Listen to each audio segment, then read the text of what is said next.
भाजपा मुंबई द्वारा समस्त मुंबई में पोल खोल सभाओं का आयोजन किया जा रहा है, इस बात से आप सभी अवगत हैं। मलाड पश्चिम विधानसभा क्षेत्र के वार्ड क्रमांक 47 में स्थानिक नगर सेविका जया सतनाम सिंह तिवाना तथा भाजपा वार्ड 47 द्वारा भुजाले तालाब के बाहर भंडारवाड़ा मार्ग मलाड पश्चिम में भव्य पोल खोल सभा का आयोजन किया गया। इस सभा में भाजपा मुंबई महासचिव अमित साटम, सांसद गोपाल शेट्टी, मुंबई भाजपा उपाध्यक्ष आचार्य पवन त्रिपाठी, मुंबई युवा मोर्चा अध्यक्ष तेजिंदर सिंह तिवाना, सचिव यूनुस खान सहित अन्य भाजपा नेता उपस्थित थे। पिछले 25 साल से मुंबई महानगर पालिका में जो भ्रष्टाचार कर रहे हैं और पिछले 2.5 साल से जो महाराष्ट्र को अनार्की की तरफ, अराजकता की तरफ जो लेकर गए हैं, उनकी पोल खोल करने के लिए ये मुंबई भारतीय जनता पार्टी की तरफ से पूरे मुंबई में 227 वार्डों में ये पोल खोल अभियान किया जा रहा है। और उसी अभियान का एक भाग वार्ड नंबर 47 का पोल खोल अभियान आज था, जहां पर वार्ड नंबर 47 की जनता के सामने हमने मुंबई महानगर पालिका के सत्ताधारी और महावसूली आघाड़ी सरकार की पोल खोल की है।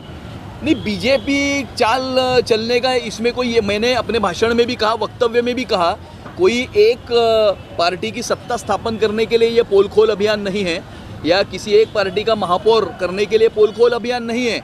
ये तो पिछले 25 साल से जिस प्रकार से मुंबईकर को उल्लू बनाया गया है, मुंबई का हर एक कोना कोपरा बेचा गया है, मराठी आदमी को मुंबई से किस प्रकार से बाहर निकाला गया है और मुंबईकर के ऊपर जिस प्रकार से अन्याय हुआ है, उस अन्याय के विरुद्ध भारतीय जनता पार्टी ने इस पोल खोल अभियान की शुरुआत की थी। लेकिन अभी पिछले 20 दिनों में मुंबईकर जनता ने इस पोल खोल अभियान को अपने हाथ में लिया है और सामने बैठी हुई भीड़ को देखकर आपको ये ज़रूर महसूस होगा कि सही मायने में मुंबईकर जनता ने इस पोल खोल अभियान को अपने हाथ में लिया।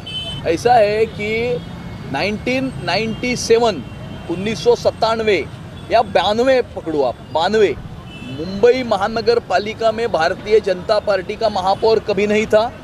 मुंबई महानगर पालिका में मुंबई भारतीय जनता पार्टी का स्टैंडिंग कमेटी चेयरमैन कभी नहीं था।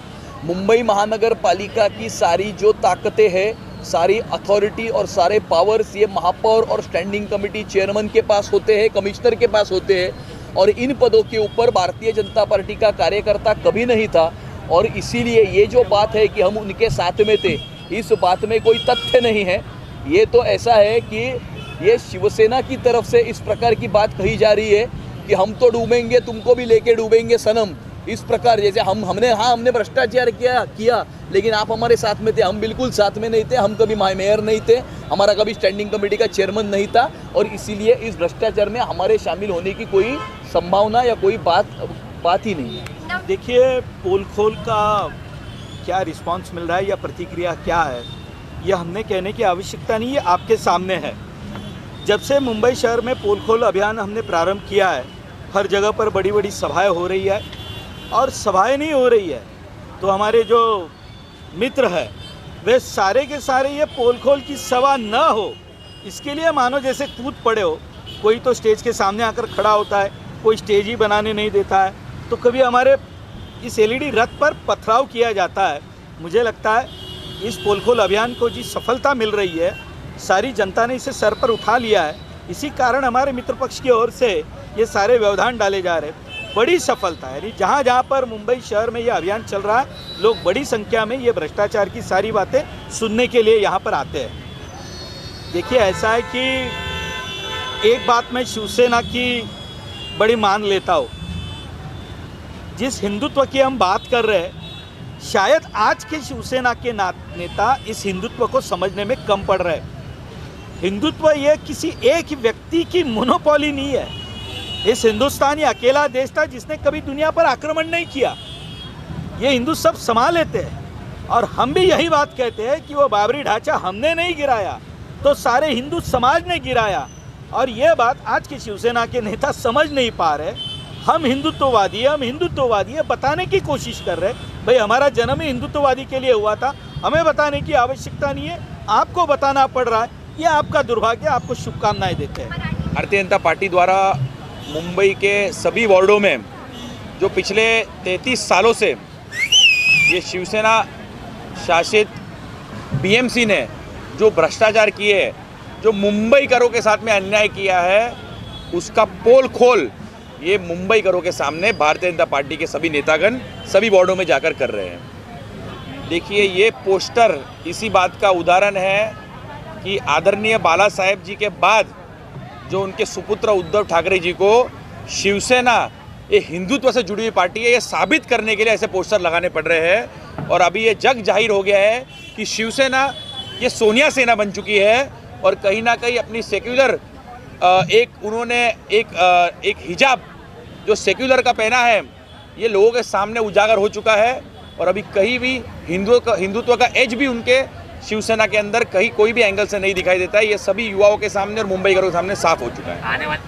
नहीं, उनके पास कुछ बचा नहीं है। उनको पता है कि लोग अभी आपके भ्रष्टाचार से परेशान हो गए हैं, आपके ये हिंदुत्व चिल्लाने से लोग परेशान हैं कि आप एक तरफ हिंदुत्व का चोला और दामन अब पकड़ के बैठे हो और दूसरी तरफ आप सेक्युलर बनते हुए आप अलग अलग जो हिंदुत्व के विरोध में जो लोग जाते हैं उनका समर्थन करते हो। तो ये कहीं ना कहीं लोगों की आंखें खुल चुकी है। तो अभी उनको आम जनता को साबित करने के लिए ऐसे पोस्टर लगाने पड़ रहे हैं और चिल्ला चिल्ला के बताना पड़ रहा है कि हम हिंदुत्व की पार्टी है। नवनीत राणा जी ने बहुत बिल्कुल सही कहा है। उन पे अत्याचार किए गए, उनके साथ में अन्याय हुआ।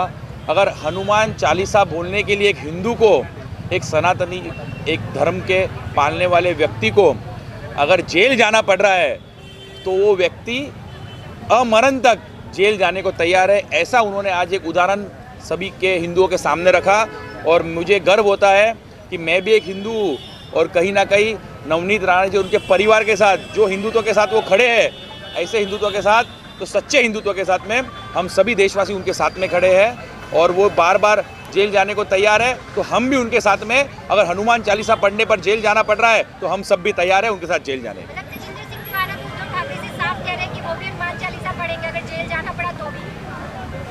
नहीं, अभी हनुमान चालीसा तो उनको पढ़ना ही पड़ेगा दिखाने के लिए, क्योंकि वो कहीं ना कहीं जो हिंदुत्व का दामन छोड़ चुके हैं, तो वापस लोगों के मन में विश्वास दिलाने के लिए ऐसे पोस्टर लगा रहे हैं, हनुमान चालीसा के बारे में बात कर रहे हैं। तो कहीं ना कहीं उद्धव ठाकरे जी को अभी समझ में आ गया है कि आ रहा है चुनाव महानगर पालिका का और पिछले 33 सालों से इन्होंने जो 3 लाख करोड़ का भ्रष्टाचार किया है वो लोगों के सामने पोल खोल के माध्यम से उजागर हो रहा है। तो कहीं ना कहीं अगर उनको फिर से मलाई खाने के लिए सत्ता में वापस आना है तो हिंदुत्व का दामन उनको पकड़ना ही पड़ेगा, ये समझ में आ गया है। इसलिए वो अभी ऐसे पोस्टर आपको मुंबई भर में देखने मिल रहे हैं। होते आम्ही हिंदू होतो, हिंदू होऊन काय होत नाही आहे।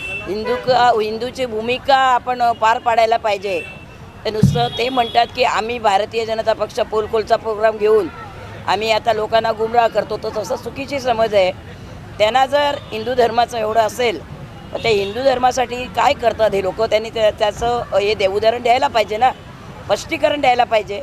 आजपर्यंत आम्ही हिंदू लोकांसाठी काय केलं, नुसतं हिंदू म्हणून बॅनर लावून होत नाही ना, हिंदूसाठी काय केलं हे बघायला। आणि जसं आम्ही साहेबांनी सांगितलं आहे, बाकी लोकांनी सांगितलं आहे, आम्हाला पूर्णपणे आठवतं आहे की भारतीय जनता पक्ष सोडून कुठच्याही पक्षातली लोक कोरोनामध्ये खाली उतरलेले नाहीत। सगळे लोक RSSचं जेवण आम्ही वाटले, आम्ही स्वतःचं किट वाटले, आम्ही सॅनिटायझिंग 5 लाखाचं घेऊन आपल्या फंडातनं वाचलं, मास्क वाटले, सगळं काय होईल तेवढं दिलं। नाही मी नाही त्याच्यामध्ये काय, मी आत्ता तुम्हाला ते स्पष्टीकरण दिलं आहे की नुसतं हिंदू म्हणून सांगून हिंदुत्व नाही आहे। हिंदूसाठी तुम्ही काय करताय, जसं आमच्या मॅडम त्याच्या पाठीमागे भारतीय जनता पक्षाच्या आहेत, मागे तुमच्या इथे केवढं तरी प्रॉब्लेम आहे या लोकांना। जसं 1+1 घरं लोकांनी बांधून ठेवले राजनपाड्यामध्ये, माझ्या एरियामध्ये, त्यांच्यासाठी आजपर्यंत आम्ही पत्र दिलं। जेव्हा बाउंड्री लेन बदली झालेल्या होत्या त्या लोकांनी आम्हाला पत्र द्यायला सांगितलं की बाउंड्री लेन तुम्ही बदली करून द्या, काय पाहिजे ते सांगा। आम्ही ते दिल्या की त्याच्यातलं आम्ही सांगितलेलं की गार्डन आहे, अजून आमच्याकडे 12 गार्डन आहेत माझ्या एरियामध्ये 47मध्ये, किंवा शाळा आहेत। शाळा तर तुम्हाला माहिती आहे की महापालिकेचं काहीच होत नाही। माझ्याकडे जे 4 वर्ष लिबर्टी गार्डन शाळा तोडून टाकली, आजपर्यंत झालेली नाही। पण त्यांच्यासाठी घरासाठी काय करतात हे लोक, 1+1 खालच्या लोकांना देतात आणि वरच्या देणार नाही म्हणून कायदा आणला आहे, पण तो अजून कुठे याच्यामध्ये इम्प्लिमेंट झालेला आहे, काहीच झालेलं नाही आहे। नुसतं हिंदू लोक सांगून ह्या सगळ्या 80% राजनपाड्यामध्ये हिंदू लोक राहतात, त्यांच्यासाठी काय केलं आहे।